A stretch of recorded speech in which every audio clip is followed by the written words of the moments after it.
नमस्कार दोस्तों। Online Hindi teaching with Shiv sir में आप सभी का बहुत बहुत स्वागत है।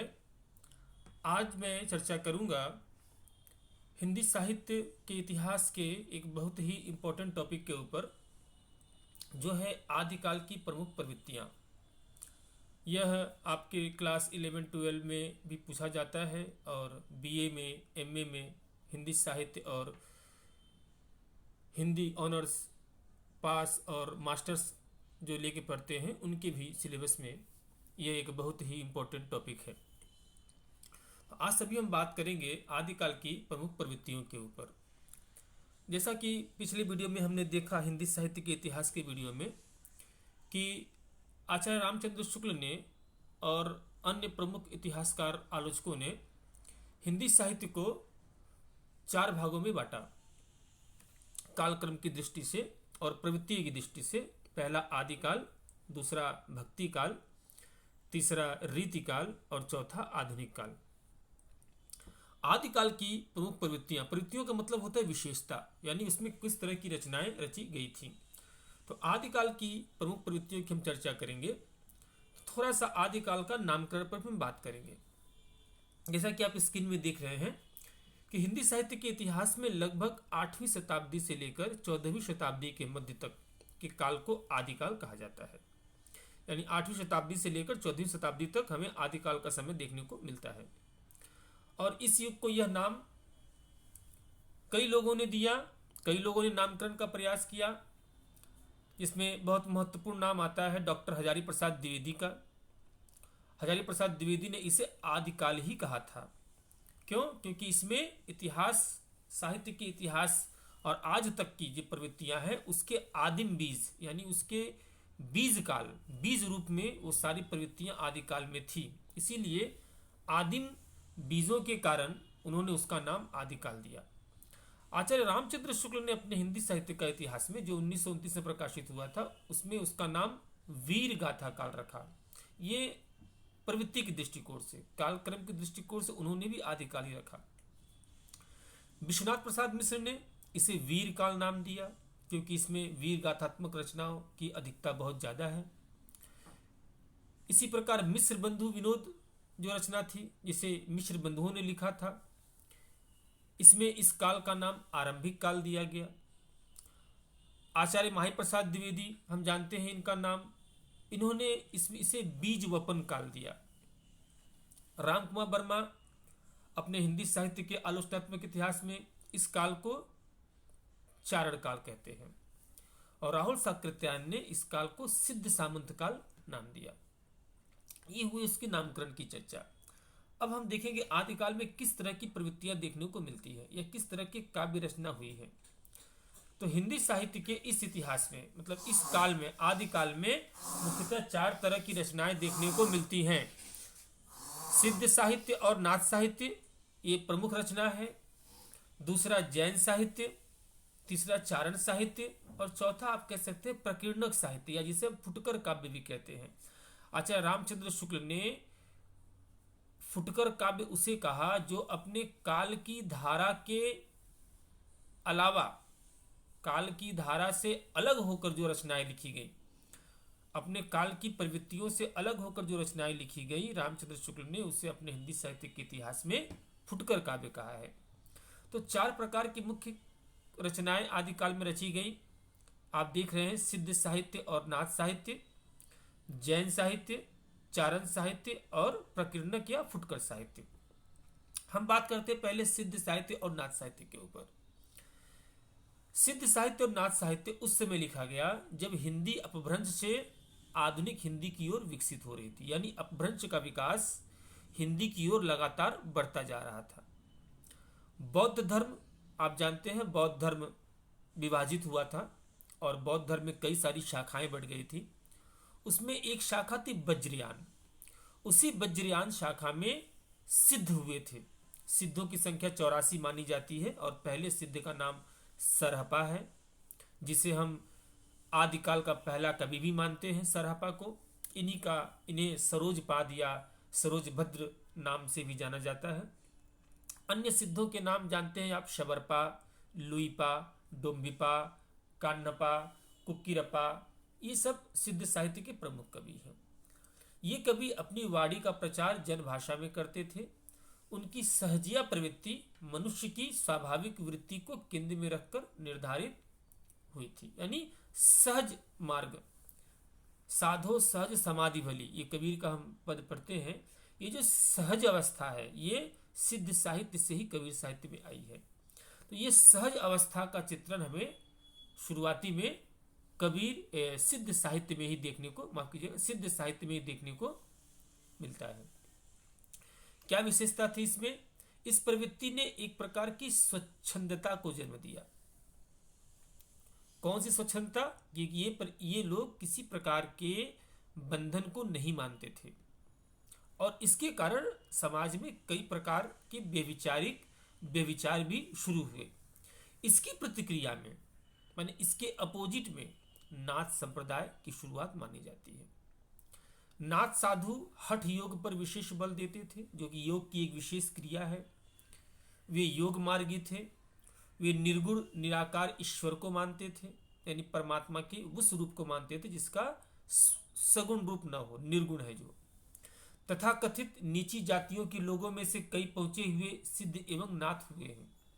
नाथ संप्रदाय में गोरखनाथ सबसे महत्वपूर्ण थे। इनकी कई रचनाएं प्राप्त होती हैं।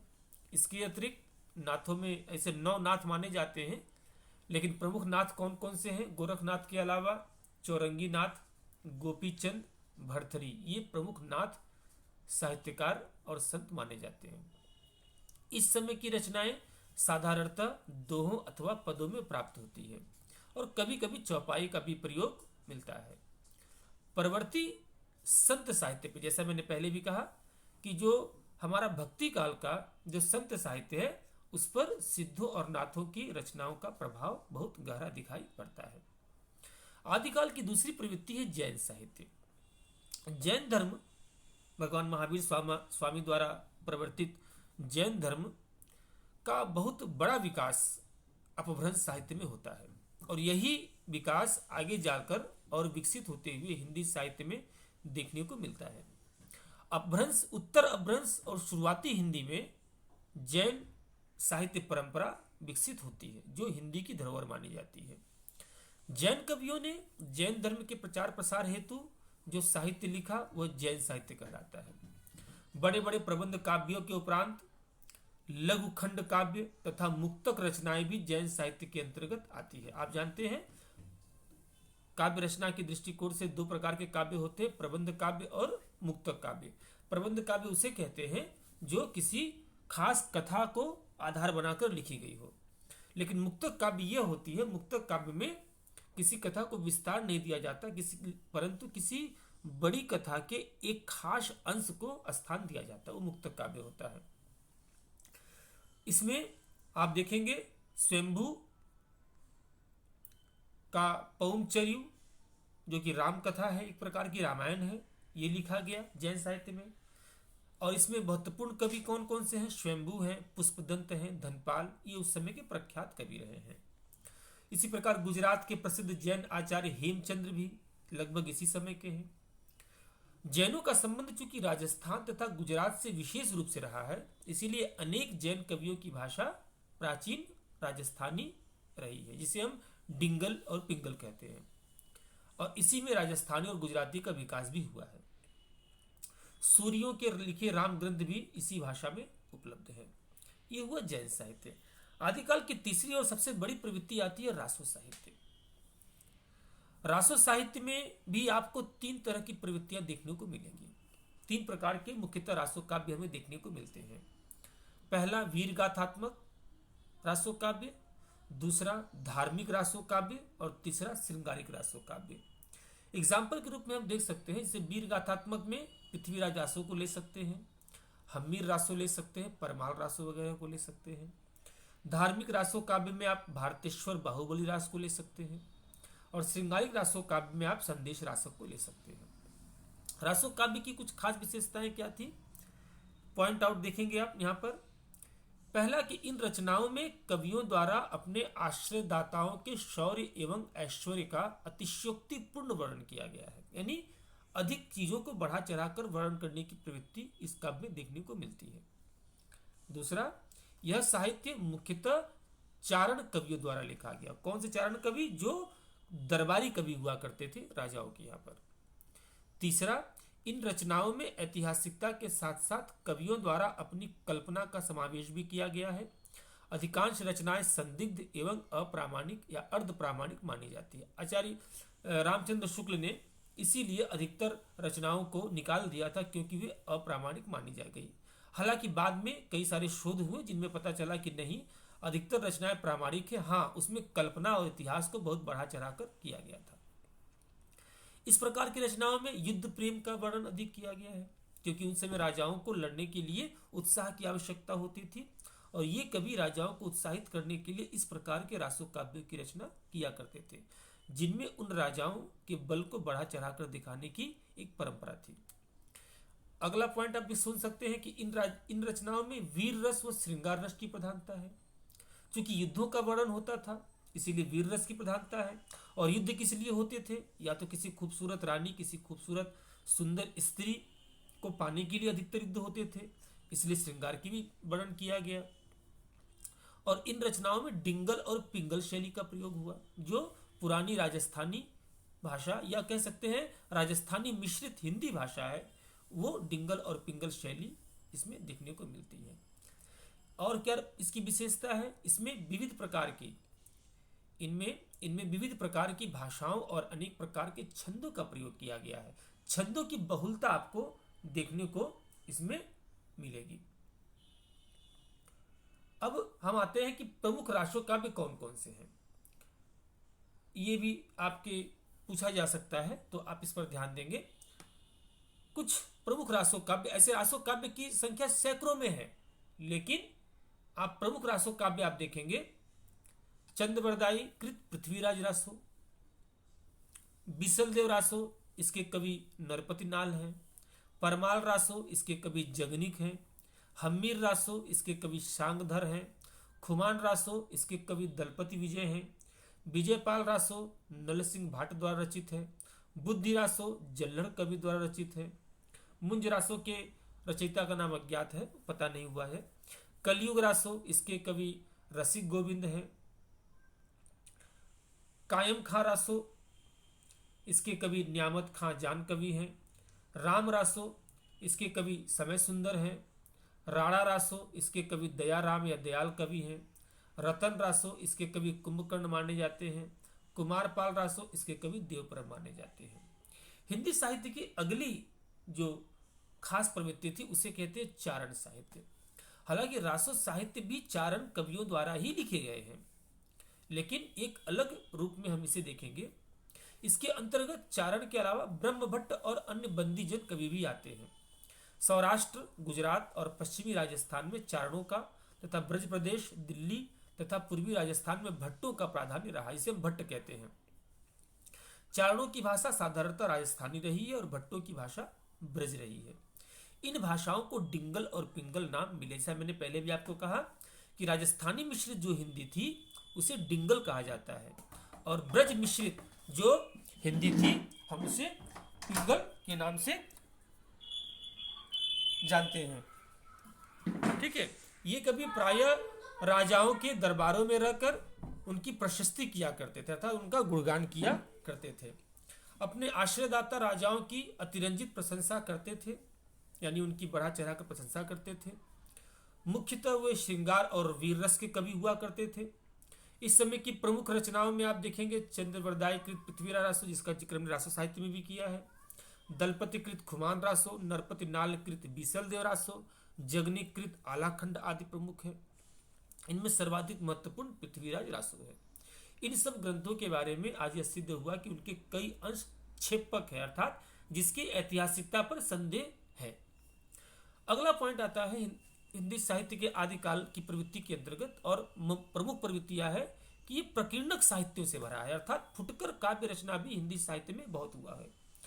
आप सुने कि हिंदी साहित्य के आदिकाल में सिद्ध साहित्य लिखा गया, नाथ साहित्य लिखा गया, जैन साहित्य लिखा गया, चारण साहित्य लिखा गया, लेकिन फुटकर काव्य रचना भी बड़ी मात्रा में हुई है, और इसे भी हमारे इतिहासकारों ने स्थान दिया।